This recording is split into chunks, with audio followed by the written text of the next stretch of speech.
তুমি কি মরবা না? তুমি কি কবরে যাইবা না বাপ? এই পৃথিবীর কত রাজা বাদশাহ কবরে চলে গেছে, তুমি কি কোনোদিন কবরস্থান দেখো নাই? তুমি কারো জানাজা পড়ো নাই? তুমি কি কোনো মানুষের লাশ দেখো নাই?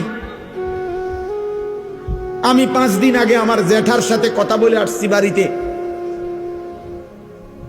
খোঁজ খবর নিছি। 5 দিন পরে আমার জ্যাঠা মারা গেছে।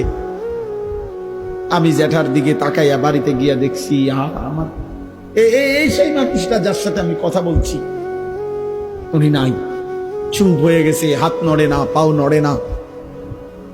আমি জানাজা পড়াইছি আমার জ্যাঠার, তো জানাজার আগে আমি আমার জ্যাঠার কবরটা খালি, তখন কবরে রাখে নাই।